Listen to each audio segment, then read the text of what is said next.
Hi guys, welcome to Pakistani reality reaction. उम्मीद है सब खैरियत से होंगे, मजे में होंगे, बढ़िया होंगे। मेरा नाम आसिफ। गाइस आज हम एक इंडिया की ब्यूटीफुल स्टेट उड़ीसा के ऊपर वीडियो लेके आपके सामने हाजिर हुए हैं।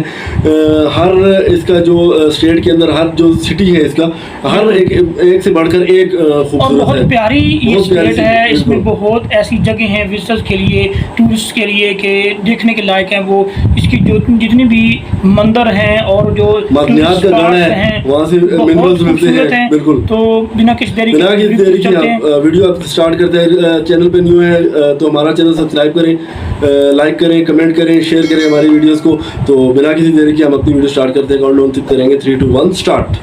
हेलो दोस्तों, कैसे हैं आप सब। उम्मीद करता हूँ कि सब बढ़िया होगा। आज हम आपको भारत के एक ऐसे राज्य की सैर पे ले जाने वाले हैं जो अपने इतिहास, अपनी कला, अपने नृत्य, मंदिरों और कई ऐतिहासिक पर्यटन स्थलों के लिए जाना जाता है। इस राज्य में विश्व का सबसे लंबा डैम मौजूद है और यहाँ पर आप रॉयल बंगाल टाइगर और व्हाइट टाइगर को एक साथ देख सकते हैं। ये एक ऐसा राज्य है जहाँ 62 समुदाय के लोग एक साथ रहते हैं। यहाँ पर कई ऐसे त्योहारों का आयोजन किया जाता है जिन्हें देखने हर साल लाखों लोग आते हैं। और इसी राज्य में दुनिया का सबसे बड़ा ओपन एयर थिएटर भी मौजूद है। और इस राज्य में एक ऐसी जगह भी मौजूद है जिसे भारत का बरमूडा ट्रायंगल कहा जाता है। ये एक बेहद ही शांत राज्य है और इस राज्य में 1000 से भी ज्यादा प्राचीन मंदिर है। दोस्तों, आज हम बात कर रहे हैं ओडिशा राज्य के बारे में। चलिए अब देर न करते हुए आज की मजेदार वीडियो शुरू करते हैं। सबसे पहले बता दें कि ओडिशा की राजधानी शहर है भुवनेश्वर, जो राजधानी होने के साथ साथ सबसे बड़ा शहर भी है। भुवनेश्वर को मंदिरों का शहर भी कहा जाता है और इसको साल 2016 में सबसे अच्छी स्मार्ट सिटीज की सूची में भी शामिल किया गया था। ओडिशा की कुल जनसंख्या 4 करोड़ 76 लाख है। वहीं राज्य की अर्थव्यवस्था 6 लाख करोड़ है। ओडिशा अपनी सीमाएं पश्चिम बंगाल, झारखंड, आंध्र प्रदेश और छत्तीसगढ़ के साथ साझा करता है। राज्य का 500 किलोमीटर से ज्यादा कोस्ट एरिया है। यही वजह है कि सैकड़ों सालों से ओडिशा के तटों का इस्तेमाल प्रमुख बंदरगाहों के तौर पे किया जा रहा है। दोस्तों, ओडिशा एक ऐतिहासिक जगह है और इस राज्य का इतिहास हजारों साल पुराना है। इससे पहले उत्कल और कलिंग नाम से जाना जाता था। इसके बाद भी इस राज्य का नाम समय समय पर कई बार बदला गया। अंतिम बार साल 2011 में इस राज्य का नाम ओडिशा से बदलकर ओडिशा किया गया था। इस राज्य पर मुगल, ब्रिटिशर्स, मराठाओं और हैदराबाद के नवाबों के अलावा अनेकों साम्राज्यों ने शासन किया है। मौर्य शासक सम्राट अशोक के लिए भी ये राज्य काफी अहम था। सन 261 ईसा पूर्व के दौरान यहीं पर कलिंग युद्ध लड़ा गया था, जिसमें हजारों लाखों की संख्या में सैनिक मारे गए थे। इस युद्ध के बाद ही अशोक का हृदय परिवर्तन हुआ था और उन्होंने बौद्ध धर्म को अपनाया था। आपको जानकर हैरानी होगी कि दूसरे विश्व युद्ध के दौरान हिटलर ने भी ओडिशा राज्य पर कब्जा करने की कोशिश की थी, क्योंकि हिटलर का मानना था कि इस राज्य में इतने प्राकृतिक संसाधन मौजूद हैं जिसके जरिए दुनिया की कोई भी जंग जीती जा सकती है। कहा जाता है कि जर्मनी की सेना पूरी के समुद्र तट तक भी पहुंच गई थी, लेकिन फिर भी हिटलर इस राज्य पर कब्जा नहीं कर पाया। क्या आप जानते हैं कि ओडिशा भारत का पहला ऐसा राज्य है जो भाषा के आधार पर अलग हुआ था। 1 अप्रैल 1936 को ब्रिटिश साम्राज्य के दौरान भाषा के आधार पर ओडिशा को एक अलग राज्य का दर्जा दे दिया गया था। ओडिशा में सबसे ज्यादा ओडिया भाषा का इस्तेमाल किया जाता है, लेकिन इसके अलावा संबलपुरी और अंग्रेजी भाषा का इस्तेमाल भी यहाँ पर लोग करते हैं। राज्य की लगभग 60% आबादी आज भी कृषि पर ही निर्भर करते हैं।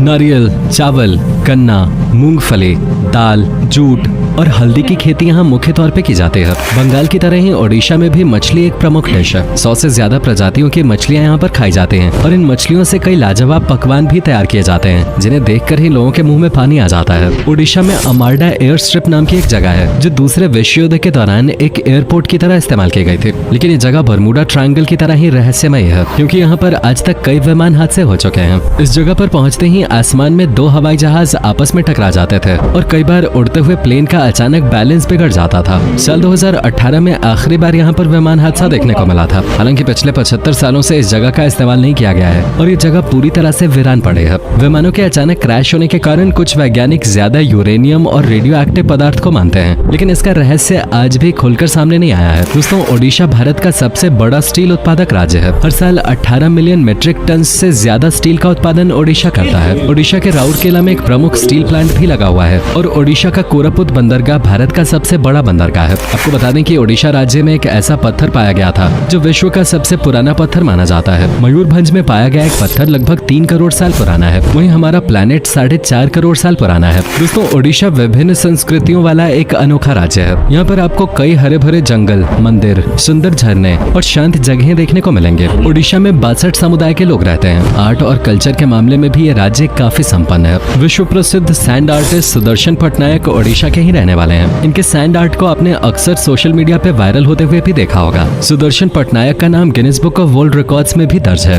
ओडिशा आज पूरी तरह से चाइल्ड लेबर से मुक्त हो गया है। जी हाँ, यहाँ पर आपको कोई भी बच्चा मजदूरी करता नजर नहीं आएगा और अगर कोई बच्चों से मजदूरी कराता है तो उसे सख्त से सख्त सजा दी जाती है। बता दें कि ओडिशा के कई जिलों में सोने और चांदी की तारों का बेहद बारीक काम होता है जो कि हाथों से किया जाता है। ये काम इतना बारीक होता है कि सिर्फ कुशल कारीगर ही इसे कर सकते हैं। इस कला को फिलिग्री कहते हैं। कई बार गणतंत्र दिवस के परेड के दौरान भी ओडिशा राज्य द्वारा अपनी इस कला का नमूना पेश किया जा चुका है। ओडिशा की संबल साड़ी भी काफी फेमस है। हैंडलूम की ये साड़ियाँ कॉटन और सिल्क से बनी होती हैं। ओडिशा में हर साल कई प्रकार के त्योहारों का आयोजन किया जाता है। पुरी में आयोजित होने वाली भगवान जगन्नाथ की यात्रा के बारे में तो आपने सुना ही होगा। लाखों की संख्या में श्रद्धालु इकट्ठा होकर भगवान जगन्नाथ के रथ को खींचते हैं। कलिंग फेस्टिवल भी यहाँ का एक प्रमुख त्योहार है। दशहरा और दुर्गा पूजा जैसे पर्व भी ओडिशा में धूमधाम से मनाए जाते हैं। झाऊ महोत्सव, शीतल षष्ठी, चंदन यात्रा और कोणार्क डांस फेस्टिवल जैसे कई त्योहार ओडिशा में मनाए जाते हैं। इन त्योहारों में ओडिशा की अद्भुत संस्कृति और परंपरा की झलक देखने को मिलती है। ओडिशा का ओडिशी नृत्य पूरी दुनिया में प्रसिद्ध है। अनेकों बॉलीवुड स्टार्स ओडिशा आकर ये खास कला सीखते हैं। पाला, घुमुरा, कर्मा, धाप, दलखाई जैसे अन्य कई लोक नृत्य ओडिशा की पहचान है।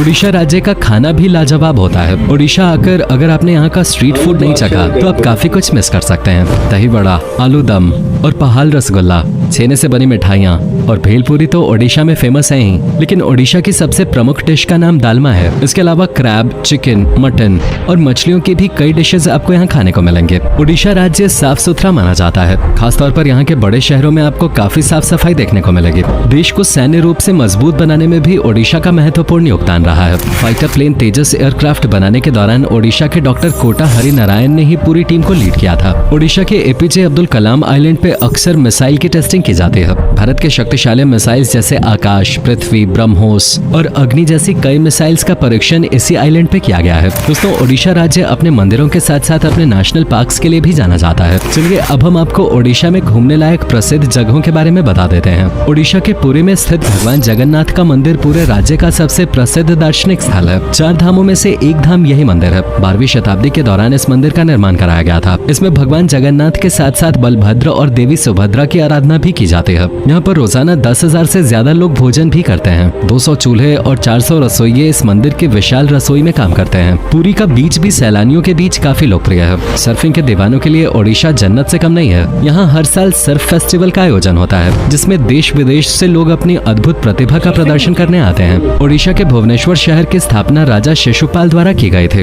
वैसे तो इस शहर में कई ऐतिहासिक मंदिर हैं, लेकिन भगवान शिव का लिंगराज मंदिर उनमें सबसे प्रमुख है। इस मंदिर से लोगों की विशेष आस्था जुड़ी हुई है। धौले हिल्स, उदयगिरी और खंडगिरी गुफाएं, रत्नागिरी बौद्ध मठ, नंदनकानन चिड़ियाघर जैसी अनेकों जगह आप भुवनेश्वर में घूम सकते हैं। साथ ही भुवनेश्वर में आप यहाँ की शानदार नाइट लाइफ का भी भरपूर आनंद ले सकते हैं। यहाँ पर आपको कई पब, बार और क्लब्स मिलेंगे जिनमें आप मौज मस्ती के साथ साथ शानदार फूड भी एंजॉय कर सकते हैं। ओडिशा के कोणार्क शहर में स्थित सूर्य मंदिर को यूनेस्को ने विश्व ऐतिहासिक धरोहर में शामिल किया है। ये मंदिर भगवान सूर्य देव को समर्पित है और सबसे मजेदार बात तो यह है कि सूर्य की प्रथम किरण इस मंदिर के मुख्य द्वार पे ही गिरती है। इस मंदिर के किवाड़ पिछले 100 सालों से बंद पड़े हैं, जिसका कारण मंदिर का कमजोर ढांचा बताया जाता है। कहा जाता है कि इस मंदिर के ऊपर पहले एक विशालकाय चुंबक हुआ करता था, लेकिन उस चुंबक के कारण अक्सर समुद्री जहाज अपनी दिशा भटक जाया करते थे, जिसके बाद पुर्तगाली लोग वो चुंबक निकालकर अपने साथ ले गए। उस चुंबक के हटाए जाने के बाद से ही मंदिर का ढांचा लगातार कमजोर होता चला गया। मंदिर का स्ट्रक्चर सूर्यदेव के रथ के आधार पर डिजाइन किया गया है। रथ के पहिए आज भी सूर्य की रोशनी से सही समय बता सकते हैं।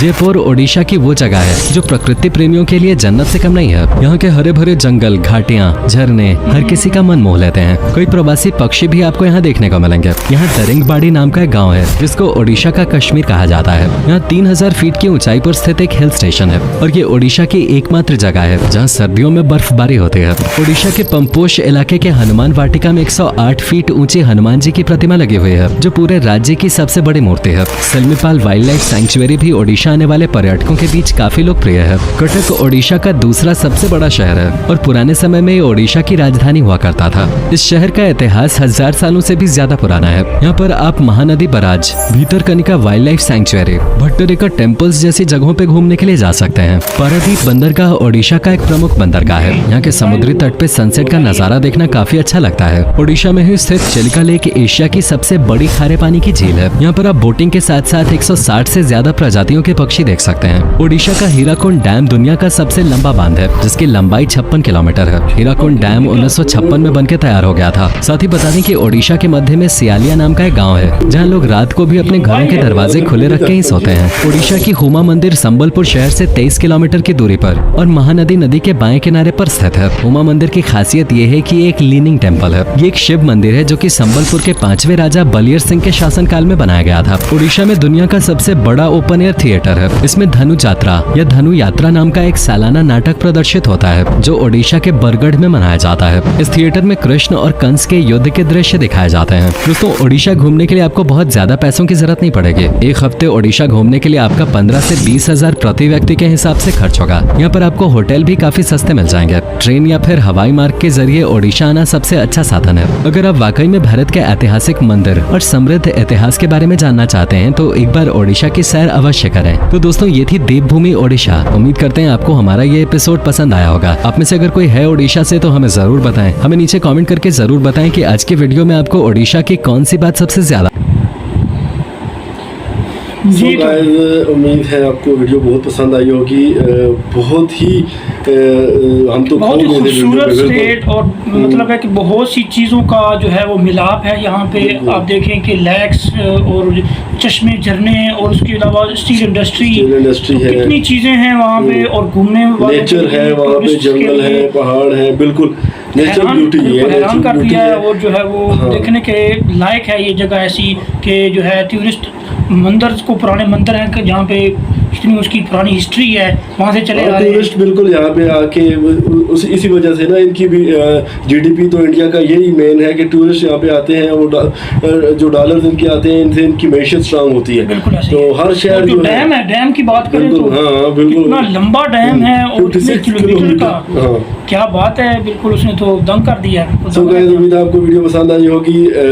वीडियो का डिस्क्रिप्शन में आपको वीडियो का लिंक मिल जाएगा। तो बहुत जल्द नई वीडियो के साथ फिर मिलेंगे। तो take care, till next video, goodbye. Bye.